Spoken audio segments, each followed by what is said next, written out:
Good morning. Ayan na naman si Mingming, oh. Sarap ng higa niya, oh. Tignan mo. Akala ko kung anong gumagalaw. Yun pala si Mingming.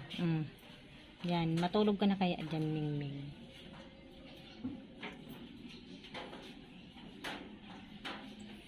Ming. Nagpapaganyan-ganyan na siya, Keno. Hindi na yan takot. Dati tumatakbo siya, eh. Ngayon hindi na. Tulog na, tulog. Ay, nagulat pa ako, gagi.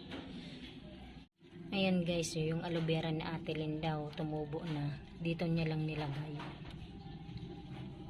Ang ganda na. Yan, nag-iisang okra na lang. Papatigasin pa. Ayan guys, umuulan na naman dito ngayon. Umalis na tuloy si Mingming. Nawala na. Saan kaya pumunta?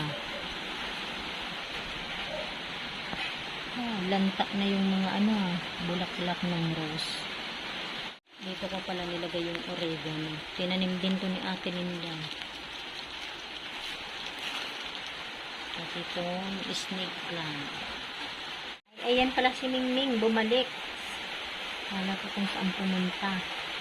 Umuulan kasi, kaya pumasok ulit.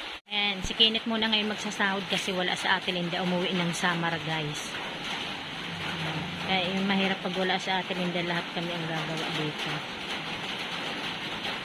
Mingming! Saan na?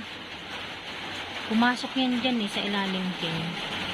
Ayan pala yung Mingming na yan, hindi kumikibo. Tago, sinisipon. Ayan may sipon. Kawawa naman. Nandiyan ka lang pala eh.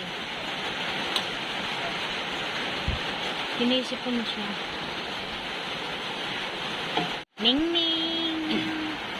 Kawawa naman yan, sinisipon yan. May sipon siya eh. Tulog na. Dali na. Lumuluha pati ang mata niya oh. Ayan guys, hanggang dito na lamang. Maraming salamat po sa inyong lahat sa panonood sa aming channel. God bless everyone. Bye.